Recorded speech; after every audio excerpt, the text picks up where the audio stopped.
Sejam todos muito bem-vindos a este primeiro ASLab em versão Zoom.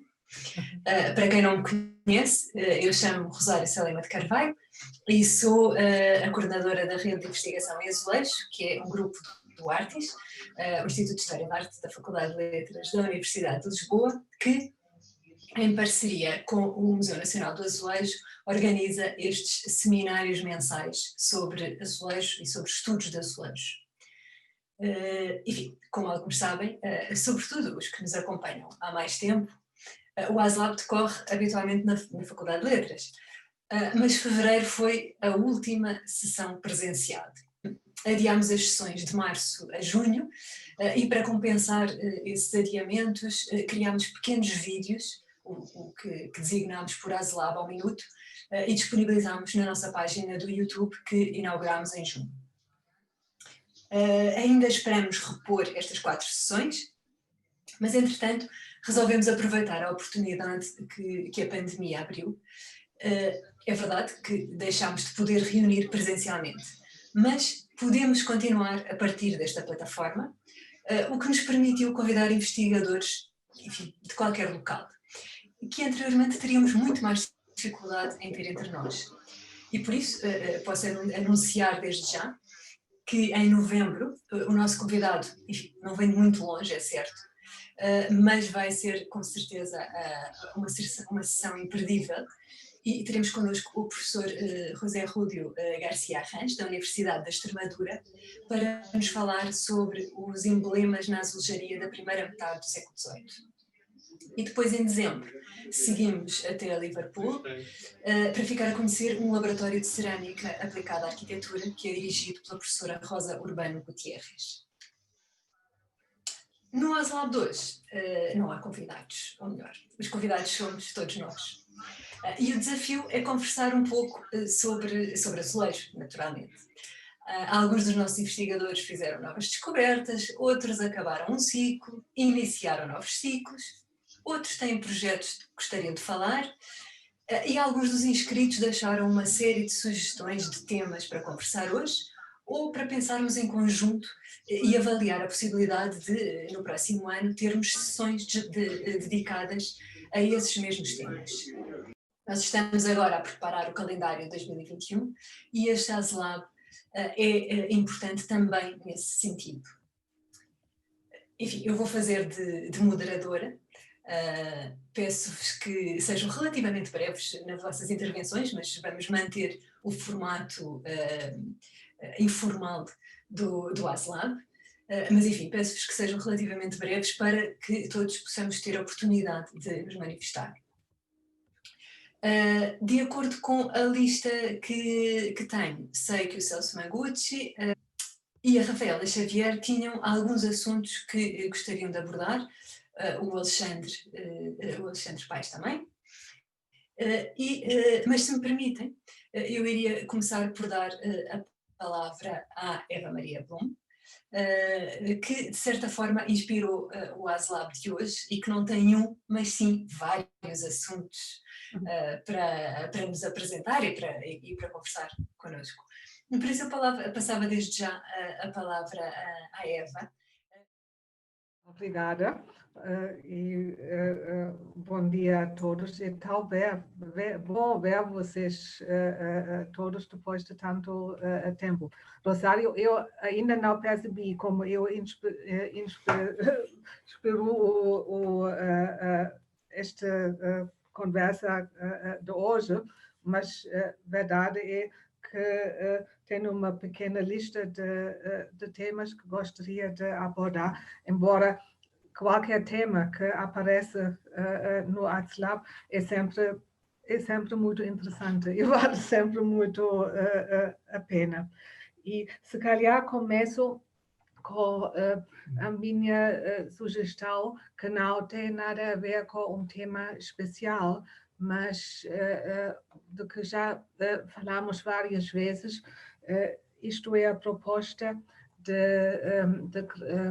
gravar ou filmar as sessões do ASLab e ver o ASLab. Eu vejo o ASLab não só como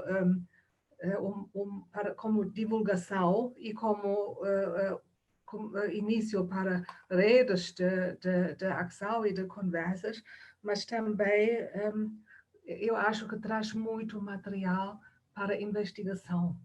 E como sendo antropóloga e conhecendo também estes métodos de pesquisa em conversas de grupo, etc., é só uma sugestão de como gravamos agora, os Zooms podemos gravar, mas também fazer isto no futuro para investigadores que gostariam de usar este material, podiam usar.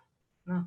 Porque já muitas vezes pensei, isto foi tão interessante e temos sempre breves resumos e notas que cada um de nós toma, mas este material em total não está preservado e eu acho que vale a pena fazer isto, mas isto é só uma sugestão.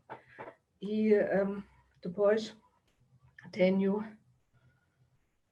várias propostas ou coisas que achava que faria sentido falar.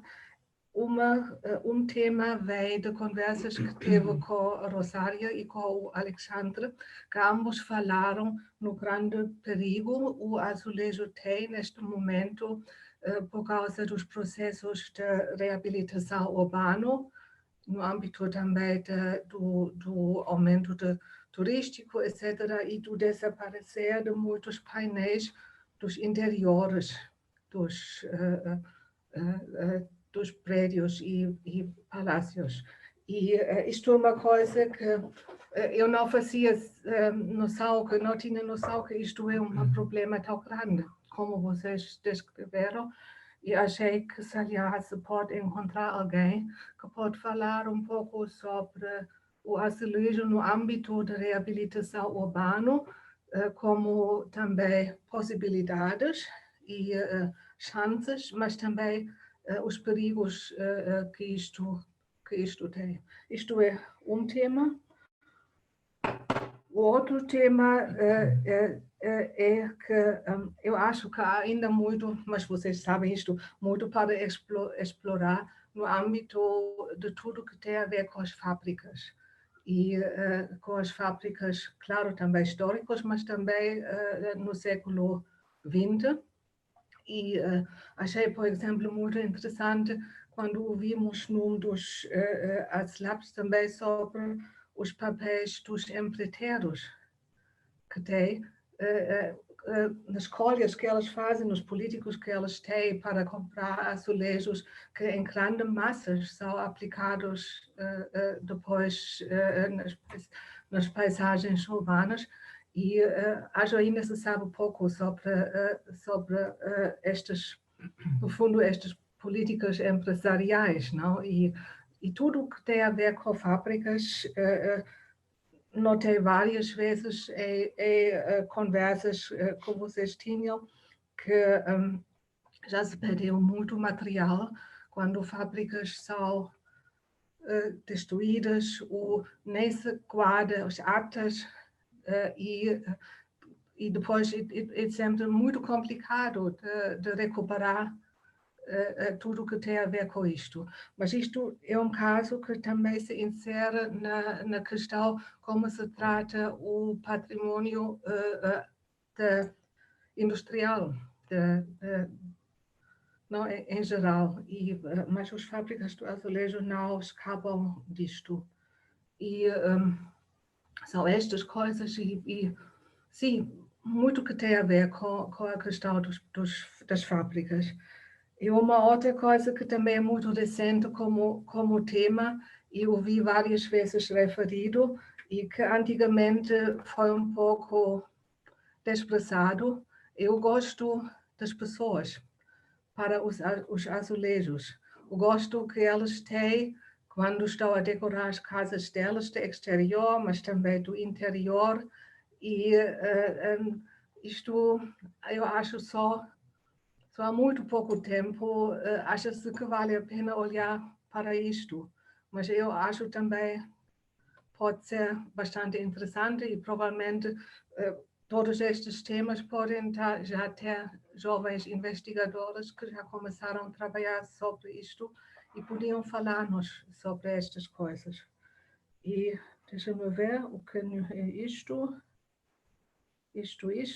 e depois trouxe um tema, que é um tema do Pedro Esteves, do meu marido, não sei se ela vai falar a parte ou vai já falar em seguida, porque é uma preocupação que ela tem, que tem a ver com a educação patrimonial e o azulejo, o papel do azulejo pode ter neste âmbito.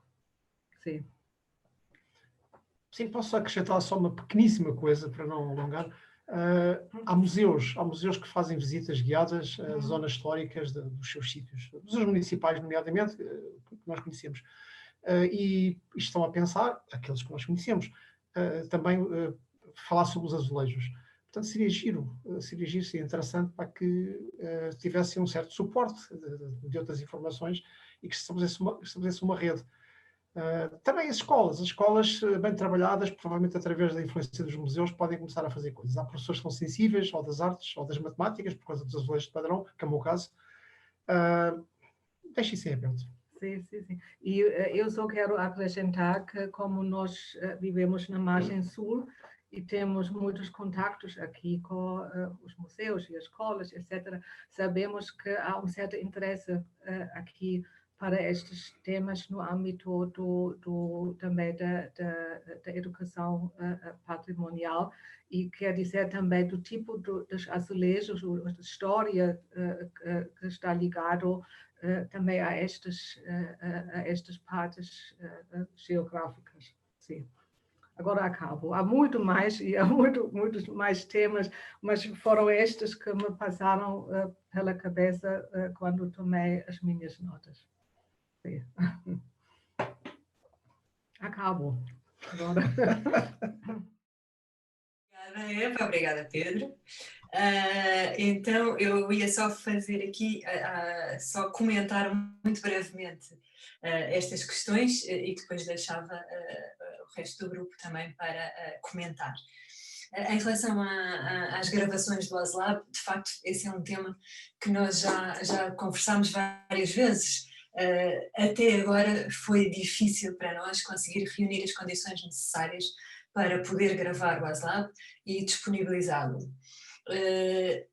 Enfim, nas circunstâncias que todos vivemos, de certa forma fomos obrigados a mudar um pouco algumas coisas e em junho abrimos um novo canal no YouTube da Rede de Investigação em Azulejos. Disponibilizámos alguns vídeos, também posso adiantar que ainda esta semana vamos disponibilizar um vídeo institucional que estivemos a preparar durante o verão e que faz uma apresentação da rede. É um vídeo de cerca de 3 minutos, mas que pretende mostrar as várias atividades e as várias facetas da rede. Quais são as áreas de intervenção e no fundo, apresentar o grupo de investigação à sociedade num sentido mais abrangente. O que, de certa forma, se relaciona com o último ponto, que tem a ver com as questões de educação patrimonial, com esta questão das visitas guiadas e nós estamos sempre abertos a contactos exteriores e, enfim, se alguma instituição quer precisar de apoio, quer para inventário, quer precisamente para estes conteúdos mais específicos, na medida das nossas possibilidades, nós estamos sempre disponíveis para apoiar no que pudermos. Aquilo que nós percebemos muitas vezes é que as pessoas não conhecem a rede, não sabem o que é que fazemos, e portanto este vídeo, tentámos através deste vídeo um pouco colmatar essa lacuna. Não sei se vamos conseguir, espero que sim, mas a partir de, creio que a partir de sexta-feira já estará disponível e será amplamente e será depois divulgado. Em relação aos processos de reabilitação, eu creio que o Alexandre mais tarde também é uma ideia que ele também partilha e que certamente vai abordar também. É um tema que nos interessa muito desenvolver, tal como as fábricas. E de facto, também já conversámos sobre isto em alguns ASLabs. Eu recordo-me, se não me engano, foi no ASLab de dezembro com o Pedro Ferreira, que a propósito do doutoramento dele, do doutoramento que ele está a desenvolver, nós referimos que nós estamos sempre muito preocupados em conhecer o que aconteceu há vários séculos atrás, mas esquecemos que hoje em dia as fábricas ativas estão a produzir azulejos sem que essa produção seja devidamente documentada. E ela deve ser documentada. Um dos objetivos que tínhamos para 2021 era precisamente voltar a tentar uma aproximação real e efetiva à Viúva Lamego, por exemplo, mas é apenas um caso entre vários outros que poderíamos citar, de tentar documentar a azulejaria que é produzida hoje, e acompanhando e preservando para o futuro aquilo que é a documentação dessa mesma produção. Por fim, só uma curiosidade, eu tive há pouco tempo uma conversa com vários investigadores internacionais e é muito interessante perceber que esta ideia da Eva do gosto das pessoas foi um dos aspectos que abordamos, talvez não tanto o gosto quando se encomenda um determinado revestimento azulejar, mas também, portanto, além deste gosto da encomenda, da aplicação de um determinado revestimento azulejar, também a importância do registro daquilo que são as vivências atuais do azulejo. Como é que as pessoas que, por exemplo, frequentam um determinado espaço, estou a imaginar, e frequentam uma igreja, por exemplo, que é inteiramente revestida de azulejo, como é que as pessoas percebem e como é que encaram esse revestimento? Creio que também poderia ser não só um tema interessante, como, tal como a Eva referia, uma recolha de testemunhos que poderia trazer alguns frutos no futuro. Enfim, eu ia passar a palavra a outros que queiram comentar algum destes aspectos que a Eva referiu. Maria Helena? Sim, boa tarde a todos, ainda não disse. Talvez dar o meu singelo contributo e falar em relação ao que o doutor Pedro Esteves falou. Portanto, eu fui professora na Escola Marquês de Pombal, a Escola Secundária Marquês de Pombal, e agarrei nos meus alunos e fui com eles lá para fora fazer o levantamento dos azulejos das fachadas. Portanto, isso também deve depender muito de quem está à frente da escola e o que pretende fazer. Portanto, é o meu contributo. Ainda hoje tenho esse levantamento aqui comigo, que quero entregar à escola, mas pronto, a pessoa vai adiando e não entrega. E foi muito interessante. Portanto, eles ficaram alertados para os azulejos, mas foi-se, pronto, a nível do preparatório e uma turma do 10º ano. Também gostaria de dizer que trabalhei com a Viúva Lamego e o senhor, muito interessado, não poder, eu acho que, não sei, é a primeira vez que estou aqui perante vós, pronto, sempre muito interessada no assunto, mas gostaria de saber, talvez me pudesse dizer, em relação à Viúva Lamego, se já tiveram contactos com eles, porque eu achei-os tão abertos a tudo que se possa em relação, inclusive, à parte da história, não é? Portanto, não sei, era uma questão que poderia pôr, a colocar. E a outra coisa que, nas minhas observações, que eu fotografo muito os azulejos, das fachadas, eu gostaria de saber se conhecem um artista que assina como A.D. Almeida, porque encontrei painéis na fachada muito bem desenhados e não sei quem é. Outra coisa, talvez, em relação ao Brasil.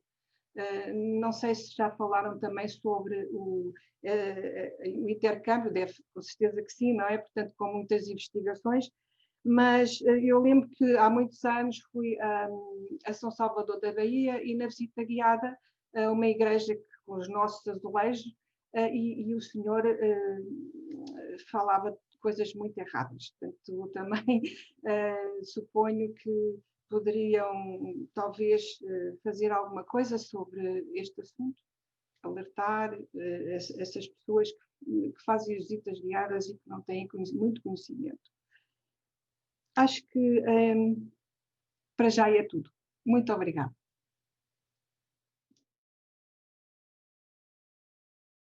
Obrigada, Maria Helena.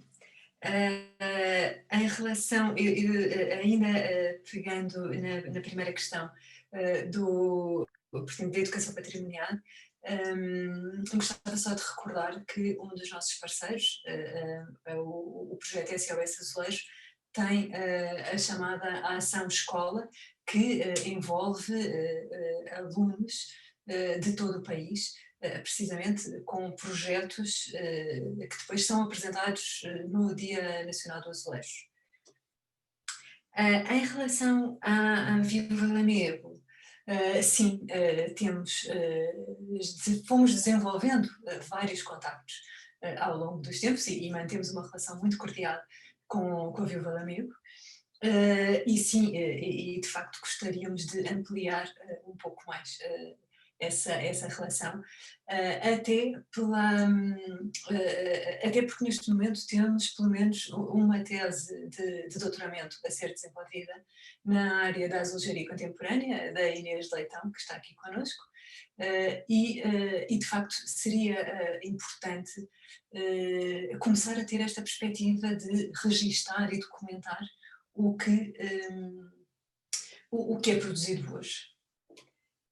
Em relação ao Brasil, temos desenvolvido alguns contactos com determinados investigadores que nos contactam, ou alguns com os quais colaboramos de uma forma mais próxima, e esperamos que no próximo ano alguns destes nossos convidados do mundo possam estar e possam juntar-se a nós, precisamente do Brasil.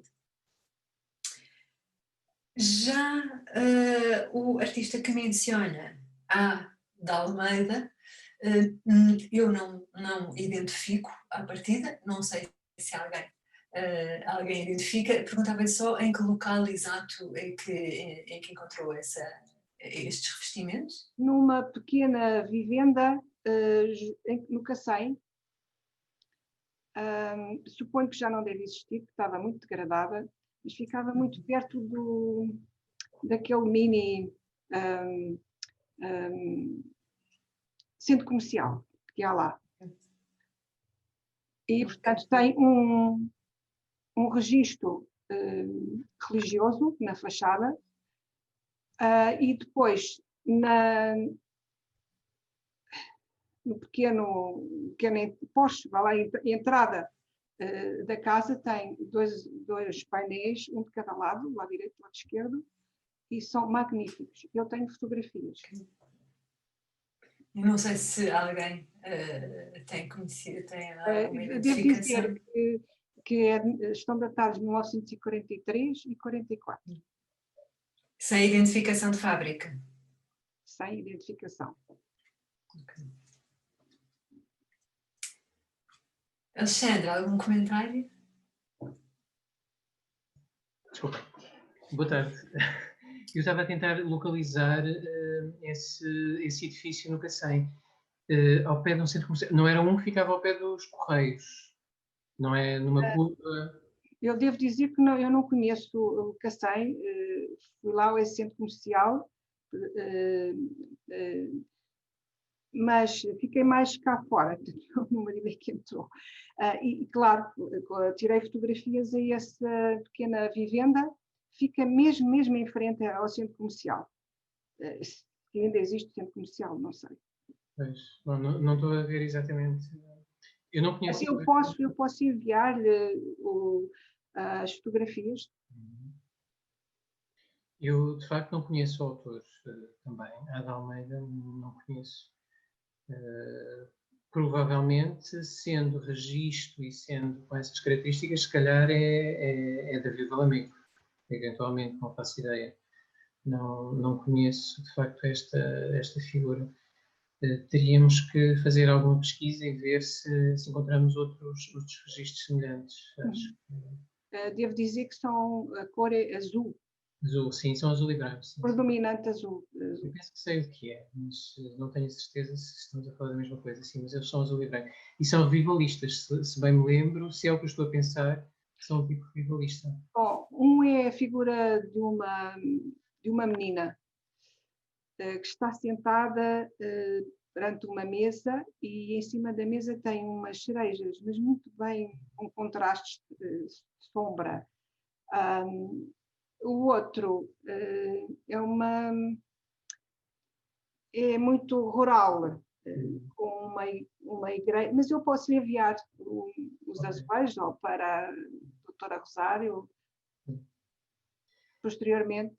E poderemos fazer alguma pesquisa. Não sei se teremos acesso ao nome, se iremos perceber quem é o autor, mas o que tivermos depois disponibilizamos. Acho que, aliás, o objetivo deste ASLab é exatamente isso, tentar satisfazer algumas... Para mim é só uma questão, será só uma questão de curiosidade e de poder talvez ajudar para quem possa fazer uma investigação. Pedir ao Celso que nos apresentasse o seu novo projeto. Sobre o meu projeto, que é um blog site dedicado ao estudo da azulejaria, mas foi engraçado que, apesar de ter sido bem recebido, provocou pelo menos algumas dúvidas que eu achei que eram óbvias. A primeira questão era, obviamente, esse formato, não é? Apesar de pretender ser algo que vai permanecer, não ter um registro tão blog, a ideia de ser atualizado frequentemente pareceu-me que era uma boa estratégia de divulgação. O segundo caso é porque, apesar de ter um registro relativamente próximo da área de investigação, pretende ser um texto relativamente fácil de entender ou relativamente mais rápido de trabalhar. E, por exemplo, eu achei que não fazia sentido ter bibliografia, notas, e isso nem sempre foi considerado útil. Eu já voltei atrás, já comecei a colocar alguma bibliografia, mas obviamente que eu sabia, não é? Quando você começa a colocar uma, fica faltando as outras 15, e muitas das pessoas, obviamente, que gostam de ler que o seu nome seja mencionado entre as referências bibliográficas que lá estão no texto. Mas pronto, há limite. Eu acho que é um limite. A ideia é a divulgação, é um texto claro e, ao mesmo tempo, sem concessão também ao facilitismo. Por isso, os textos do blog ficam sempre no meio caminho, não é? É por isso que eu estou tentando divulgar essa questão, como é mesmo de propósito. Eu tenho vários várias pessoas que me perguntam para quem é que se dirige o blog, porque não conseguem encontrar, consideram que é excessivamente erudito, mas não tem, digamos, o rapport académico. Pronto. Mas eu considero que é útil e aí vou tentar continuar nesse registro, porque apesar das pessoas considerarem menos nobre a ideia de divulgação científica, eu acho que é mesmo uma tarefa absolutamente essencial. E ocupar o espaço, então, não dos livros, não é? Não das bibliotecas, mas online, acho que é mesmo uma tarefa absolutamente essencial nos dias que correm. Nós começamos com uma versão inglesa, o que também não é imediatamente a primeira proposta que vem à cabeça das pessoas. Já estamos a fazer uma tradução em espanhol e vamos continuar esse trabalho de divulgação para os tempos que correm. Era só essa pequena divulgação do Portuguese Styles que eu queria fazer aqui. Celso, é um trabalho muito meritório e fundamental a divulgação da azulejaria portuguesa. Eu estava aqui à procura, enquanto estavas a falar, estava aqui à procura do site e já agora não sei se todos conhecem ou não, e aproveitar só para partilhar o meu ecrã com o site, só para correr rapidamente o blog e assim ficamos todos a conhecer.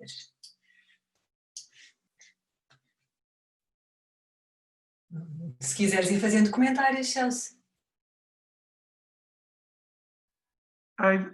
Também esqueci-me de dizer isso aqui. Não só ele tem uma matriz definida, que é a ideia de que a azulejaria tem um fundo erudito bastante importante. Ele vive dessa relação com a literatura, com a arte, e isso acabou, no meu ponto de vista, acabou deixando de estar na ordem do dia muito por causa da historiografia romântica, que quis fazer da azulejaria algo próximo da alma portuguesa e do universo popular. E por isso, também por aí é uma contribuição, de novo, que tem esse lado erudito muito evidente, mas que quer manter esse espaço de divulgação. Por isso é que muitas vezes ele tem esse ar, não é um ar ambíguo, na verdade, não é? Porque ele está sempre entre esse caminho, entre o erudito, entre a pintura e as outras artes, entre a divulgação e a investigação académica, e é isso. Já tem uma certa coleção de posts publicados, que nós vamos abrir e já estamos a convidar várias pessoas para escrever. A Alexandra já escreveu, a Rosário já escreveu, e é um bocadinho, também está aberto a contribuição de todos que achem que o projeto vale a pena. Sim, tem sido um projeto muito ativo, Celso. Podem ver aqui a quantidade de entradas que já existem. Obrigada, Celso. É a vez da Rafaela, que está ali com o ar, a pensar, pronto, é a minha vez agora.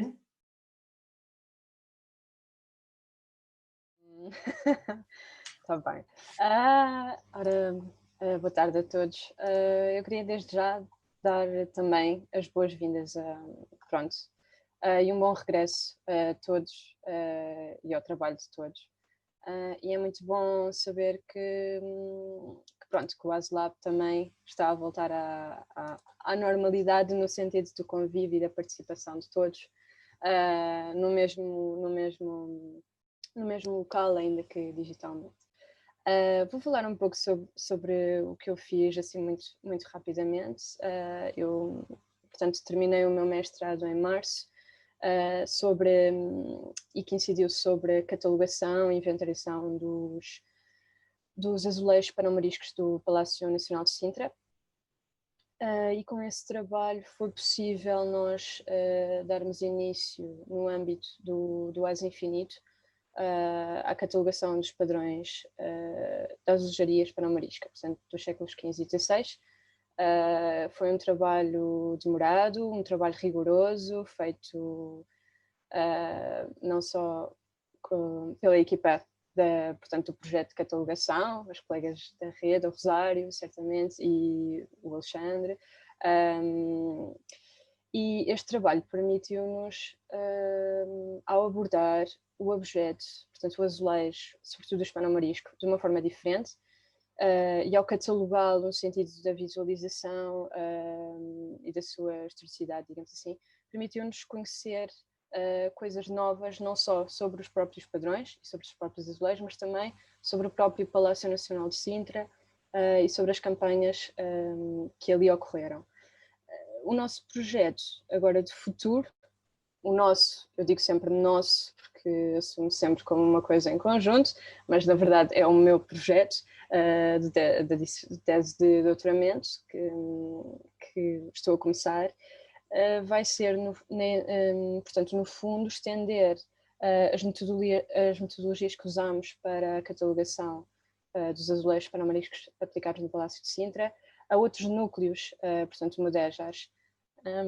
E, no fundo, fazer... não é uma reatualização, mas não é uma atualização, mas é conceder uma nova leitura a esta azulejaria, que é tão importante, portanto, introduzindo estas metodologias e também tentar perceber como é que pensamos o objeto noutros núcleos, portanto, o azulejo noutros núcleos com as mesmas metodologias, sendo que cada caso é um caso, certamente, e daí tentar, de facto, percebermos as ligações, as não ligações e trazer no fundo, novos conhecimentos a esta história, que no fundo é a origem do azulejo, que é o hispano-marisco, digamos assim. Pronto, isto foi muito sucinto, mas espero ter dado uma ideia. Eu também não sei tudo, porque estou no início, certamente, portanto, respostas ainda não as consigo dar, portanto, é isso. Sim, Rafaela, vamos aguardar os desenvolvimentos da tese de doutoramento com a catalogação dos padrões. Enfim, esperemos que na totalidade da catalogação dos padrões mudéjares para daqui a 4 anos. Exato. Exato. Parece que chegou a tua vez, Alexandre. Pois, eu confesso que me sinto muito mal neste sistema, por isso sinto muito inibido nesta forma de comunicação, portanto, enfim. O que é que nós tentamos fazer aproveitando estas novas condições? É um pouco, como estamos a falar um pouco das nossas experiências, acho que também posso tentar dizer aquilo que ou seja, nós estamos a pensar aqui no museu, posicionar algumas questões e a forma como interagimos com o público. Não temos a prática que o Celso tem com o seu blog e, portanto, estamos a tentar usar o Facebook e começámos a lançar uma rúbrica que era aquilo que nós temos em reserva, que estamos a tentar montar, e para as pessoas começarem a acompanhar esse processo da montagem connosco, portanto, divulgar o nosso espólio. E, portanto, teve algum sucesso dentro de um núcleo relativamente reduzido de pessoas, de seguidores, mas, de facto, o que nós gostávamos era tentar abrir um pouco o museu ao público, no sentido de o público poder acompanhar o que é um processo de inventariação e a morosidade de descobrir aquilo que é o espólio que nós temos aqui. Isso é uma das vias que agora está um bocado mais em suspenso, mas que queríamos prosseguir, exatamente para as pessoas perceberem a dificuldade que há. Ou seja, uma coisa é nós estarmos a ver o azulejo, os painéis de azulejo montados no museu ou ou aplicados no espaço. Outra coisa é ver os bastidores do que é a inventariação da azulejaria em contexto museológico.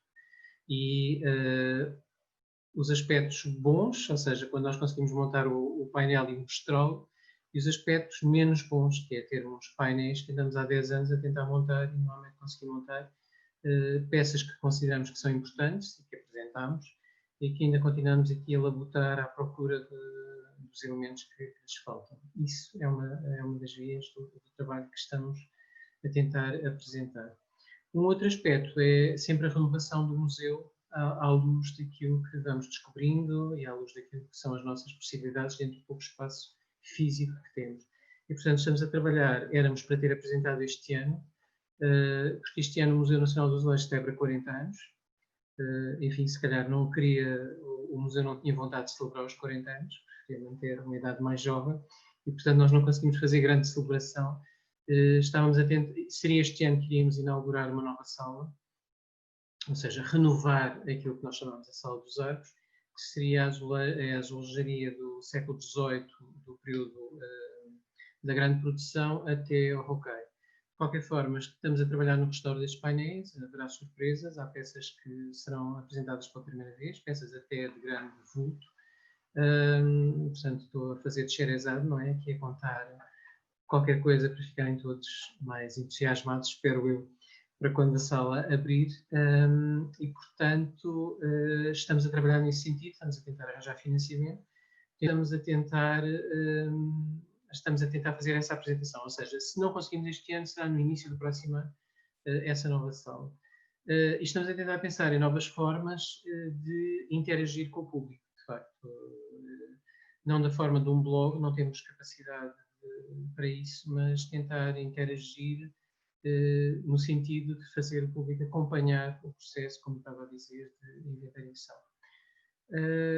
Não sei, acho que é o que se me oferece dizer no presente, depois de ter sido quase forçado a falar. E pronto, acho que é tudo o que eu posso dizer neste momento. Obrigada, Alexandre. Provavelmente o museu vai ser como aquelas pessoas que vão ter eternamente 39 anos. Portanto, vamos estar sempre a dizer que estão nos 39, nunca querem chegar a 40. Exato. Se calhar é isso que vai acontecer. Exatamente. Não sei se mais alguém quer fazer um comentário, alguma intervenção, professora Alexandra. Só uma coisa muito rápida também, portanto, não escrevi ideias, não tinha assim muita, quer dizer, quando me inscrevi mas ocorreram várias ideias, como podemos sempre, também dentro da linha da divulgação, que é, não sei se seria importante, ou ligar à rede, fazer uma escolha tipo uma peça por mês, uma peça de azulejo, mostrar o azulejo, um exemplo de azulejo, a escolher, uma pessoa que fosse apresentar esse painel, esse fragmento, de todas as épocas, dar a conhecer em 5 ou 10 minutos, uma coisa nesse género. Não sei agora em que formato, se numa apresentação online dentro do blog do ASLab ou noutro formato, não sei. Mas era interessante se calhar fazer uma coisa curtinha, uma intervenção muito curtinha, até mesmo se calhar para o canal filmado do YouTube, portanto, uma intervenção muito pequena, a peça do mês ou o azulejo do mês, digamos assim, não sei se isso poderia ser uma coisa viável. Pronto, isso era uma das coisas, e a outra era também um espaço e uma área que eu tenho trabalhado agora ultimamente, ou que tenho feito alguma pesquisa, que é sobre a historiografia, portanto, os historiadores do azulejo. Quem foram, ou o que é que contribuíram, quem são até agora, e portanto seria uma coisa, também um tema mais lato, e que se insere também com outras áreas de trabalho. É isso. Pronto, mas são duas pequenas achegas que podem servir para se poder avançar. Esta ideia da peça do mês parece-me muito interessante. Uhum. Poderia ser algo que, enfim, não sei se o museu é uma ideia interessante até para o próprio museu ter uma peça do mês. Para nós poderia ser interessante ter o revestimento do mês, uma vez que estamos mais vocacionados para os revestimentos que ainda estão in situ. Sim, eu acho a ideia muito boa, de facto, e podíamos tentar coordenar qualquer coisa, aliás, entre os três, não é? Temos o ASLab, temos o museu e temos o blog do Celso. Se calhar podia-se pensar em arranjar qualquer coisa que de alguma forma coordenasse as três plataformas. O museu, poderíamos escolher peças do museu, eventualmente, não só deste, acho que poderíamos pensar em peças museológicas. Acho que sim, que a ideia é interessante. Agora teríamos que conversar. Temos que trabalhar, não é? Mas acho que é uma boa ideia. É uma boa ideia. Sim. Representar até uma escolha. Sim, a escolha. Uma escolha. Acho que sim. O que se liga, de certa forma, poderia ser alguma piada, ligar isto à ideia da Eva, do gosto das pessoas e da escolha. Aqui não no sentido que a Eva referia, do gosto na escolha dos revestimentos para os seus próprios edifícios, mas sim um gosto na escolha de um revestimento que achassem interessante ou que por alguma razão preferissem a outro. Acho que sim. Já a questão da historiografia, parece-me que daria um ASLab muito interessante, professora. Podíamos pensar nisso para o próximo ano. Mais para a frente. Posso entrar? Claro, com certeza. Em relação à peça do mês, eu pertenço ao Museu Nacional do Azulejo, como os amigos do museu, e nós já temos há muitos anos, mais ou menos aos sábados, a peça do mês. E como o Museu Nacional de Arqueologia tem tudo, talvez tenha também, eu acho que sim, azulejos. Portanto, se pretenderem, posso também contactar com o diretor ou então o Museu do Azulejo contactar, e portanto é uma chega que poderá ser útil ou não. Ficar ao dispor. Em relação às peças do Museu de Arqueologia, as peças de azulejo estão aqui no museu, portanto estão aqui em depósito. Todas?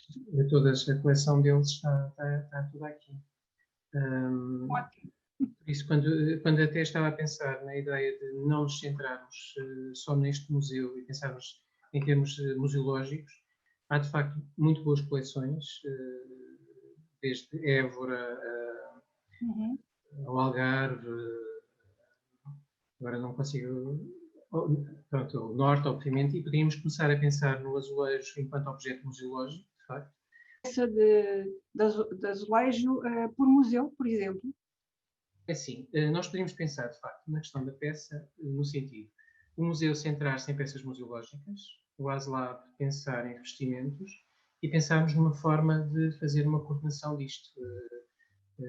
Fazemos quase uma espécie de tratado de Tordesilhas, fazíamos aqui uma divisão, o azulejo dá para tudo, não é? E, portanto, fazíamos uma espécie de divisão em termos de tratamento. Acho que, trabalhando, acho que pode ser um aspecto interessante. Por um lado, é a questão do azulejo descontextualizado, que é apreciado enquanto objeto fora da sua arquitetura, ou seja, a forma de abordagem é completamente diversa, e o azulejo na arquitetura terá outro tipo de abordagem, terá outro tipo a pessoa tem outro tipo de experiência. E acho que poderá ser interessante até fazer essa diferença, ou seja, poderíamos até trabalhar objetos similares. Se o revestimento é um revestimento figurativo, a peça de mesa é uma peça figurativa e até o próprio fazer quase que uma espécie de duas faces da mesma coisa. Enfim, acho que aqui há material para nós entretanto, irmos trabalhando e obviamente não centrarmos só em nós, mas convidarmos outras pessoas e essa perspectiva. Ser, portanto, portanto, em contexto museológico e in situ, quer o revestimento, quer, por exemplo, uma análise de iconografia, e aqui temos o Celso, portanto, os estudos, os trabalhos que saem, uma análise iconográfica de um painel, contextualizado, obviamente, também in situ, mas podia ser realmente estas três variantes, estas três abordagens que se ligam, mas que podem ser o descontextualizado, o deslocado, o in situ e o in situ em contexto figurativo e, portanto, numa análise de leitura iconográfica figurativa, neste caso. Não sei, uma coisa assim. Podíamos depois escolher um bocadinho a lógica da apresentação ou de escolhas também. Isto vai cair a seguir, porque eu vou falar, não é? Mas a ideia seria, por exemplo, poderíamos falar, a rede poderia falar do in situ, e o Celso queria ter mais trabalho, poderia falar de peças similares no país, ou seja, passarmos do objeto na arquitetura e objeto na geografia, por exemplo. Poderia ser uma coisa interessante para não nos centrarmos, ou seja, para tentarmos sempre demonstrar que uma das características do azulejo é, de facto, a sua universalidade do nosso espaço territorial, que é para lá do nosso espaço territorial. Mas, se calhar, é capaz de ser uma coisa interessante. E ao encontro do que estavam a falar os professores, Pedro, se bem percebi, a professora Helena, no sentido até de, ao falarmos fora do contexto geográfico habitual de Lisboa ou dos centros principais, até poder ter apoio de dar informação para outras localidades. Ou seja, podemos pensar no micro, que é o museu, até ao macro, que é o país. E a rede ficaria no intermédio, que é a arquitetura específica de uma aplicação. Enfim, de facto, estas reuniões costumam ser à porta fechada. Estamos aqui a ter uma reunião um bocadinho mais aberta, mas acho que pode ser interessante. E vá lá, não caiu isto. É uma questão de hábito, Alexandre. Vais falando e vai tudo funcionando. Criar aqui, no fundo, de conteúdos apoiados naquilo que são as redes sociais, quer do museu, quer da rede nossa, quer o blog do Celso. Mas o Celso ainda não disse nada sobre isto. Tem estado ali sossegada. Obviamente que eu achei a ideia muito interessante e agradeço imenso terem me incluído no projeto. E, por enquanto, acho que está a achar as ideias todas boas, mas a gente deve ter em conta o meio que escolher. Não é o meio que escolhemos, mas é como é que nós adequamos a nossa linguagem ao meio que vamos usar. Esse me parece que é um ponto-chave, não é? Se nós vamos escrever para um blog, eu acho que tem que haver um formato específico de blog. Só para dar um pequeno exemplo. Está sem som, Rosário. Se nós estamos aqui no Zoom, o Zoom tem esse formato assim, um bocado relativamente anárquico, que a gente já está começando a acostumar como é que se fala no Zoom, as pessoas caem, voltam, mas é super parte, faz mesmo parte de uma conversa pós-pandemia, é um bocadinho assim. E por isso falta definir exatamente como é que, por exemplo, a qualidade fotográfica nas redes sociais vale mais do que todas as palavras que lá nós trabalhamos com tanto desvelo, e sem uma boa fotografia não dá. Portanto, é só ter atenção a isso, que escolher o meio e adequar a mensagem a essa linguagem que escolhemos. Sem dúvida, Celso. Isso não podemos, num perfil no Instagram, ter o mesmo texto que temos num blog. Não funciona.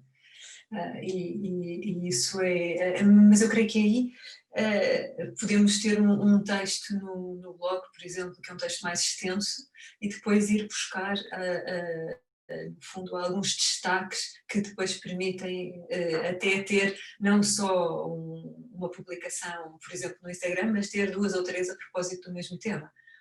Enfim, acho que podemos ter aqui matéria de discussão futura para acertarmos com um formato para isto, que me parece uma ideia bastante interessante, sem dúvida, para desenvolver rapidamente.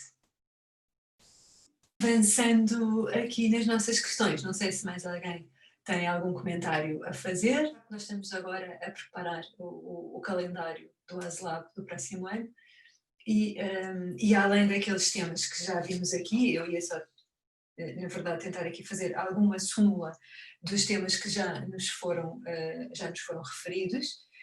Esta questão, voltando só aqui às visitas guiadas, infelizmente neste momento não nos é possível, mas nós ensaiámos já em anos anteriores o ASLab fora de portas, só fizemos um, se não me engano, tínhamos um agendado agora para junho com a professora Alexandra, que foi adiado, mas poderia também ser um dos aspectos a reforçar se as condições o permitirem no próximo ano. Mas, portanto, tínhamos aqui um tema que eu já tinha discutido este tema com a Alexandre e que me parece, de facto, que deveríamos avançar com ele em pelo menos uma sessão, se não mais, no próximo ano, que tinha a ver com a questão da reabilitação urbana. Enfim, nós tínhamos falado nisto num outro aspecto, mais na reutilização de edifícios, na linha de um dos ASLabs sobre hospitais, que fizemos logo ao início. A Eva aqui mais este problema do perigo do azulejo no interior de edifícios que depois que depois são intervencionados e o que é que acontece a estes azulejos, portanto, quais são as possibilidades e quais são os perigos destes azulejos de reabilitação urbana. Não sei se alguém teria alguma sugestão de convidados para abordar um tema desta natureza. Eu tenho, não é uma sugestão, é uma petição encarecida de que, Rosário, por favor, nós precisamos voltar a falar sobre intervenções de conservação e restauro em conjuntos de azulejos que não se preocupam com o problema das infiltrações e da salinidade. Okay. Continua a correr completamente desregulado, sem nenhuma preocupação. É um escândalo mesmo, escândalo.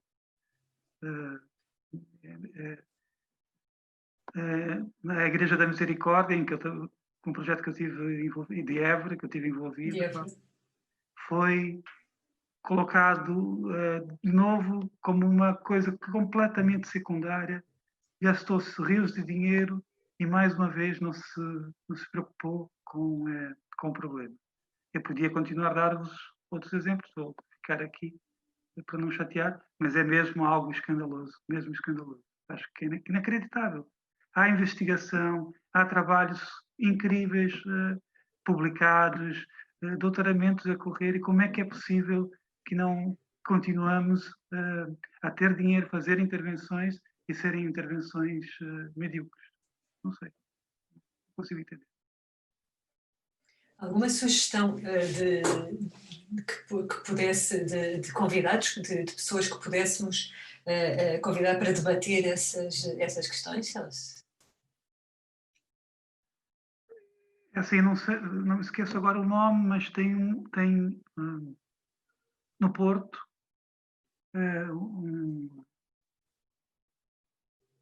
um professor que tem um doutoramento e acho que tem uma linha de investigação com processo de intervenção, eu depois posso enviar o nome.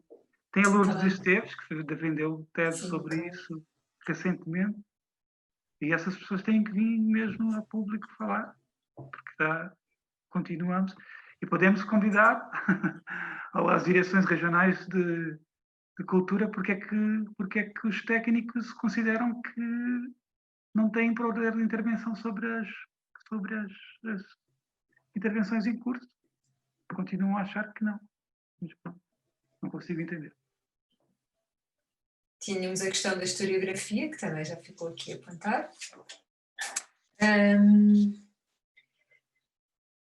A Eva também tinha falado na questão das fábricas. E em relação ao que o Celso comentou sobre a intervenção dos técnicos, eu não compreendi muito bem. Dos técnicos em relação às obras camarárias ou só interiores? Pergunto. Eu não estava a falar da azulejaria de fachada, que não conheço em pormenor como é que se processa o acompanhamento das intervenções. Mas no caso de edifícios com campanhas decorativas de azulejo, as direções regionais recebem ou exigem um plano de intervenção e têm que aprová-lo.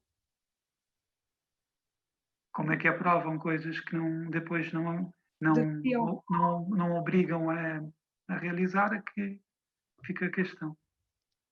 Sim, a intervenção das câmaras aqui é fundamental, penso. Assim, eu conheço muito o caso de Évora e, por exemplo, a Direção Regional de Cultura do Alentejo tem, que assumiu as competências do IPAR e por aí afora, tem uma prevalência em relação à Câmara. A Câmara basicamente aceita o que a Direção Regional de Cultura assumir como válido, porque eles são os técnicos responsáveis no acompanhamento, na verdade. Sim, isso também deve depender se as obras são particulares ou públicas. Às vezes é difícil a intervenção, não é?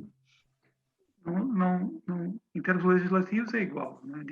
Se há um conjunto que é importante e se foi objeto, inclusive, de um financiamento público, se há projetos que são aprovados, cabe à direção regional e a Câmara tem razão, a Câmara também tem que dar o parecer, mas, na verdade, como os serviços camarários têm pouca gente, normalmente seguem os pareceres de organismos que, em princípio, deveriam ter competências para analisar bem o caso. Sim, às vezes Sim. Analisam, mas não têm poder para decidir. Vamos. Tem poder, não querem usar. Pronto. Então vamos agendar essa discussão para um dos ASLabs do próximo ano. Terminamos por aqui este ASLab nesta versão mais informal e regressamos daqui a um mês, no dia 18 de novembro, certo, Inês? É, 18 de novembro, com a questão dos emblemas na primeira metade do século XVIII. Então, não havendo mais nada, obrigada a todos pela presença e encontramos-nos no dia 18.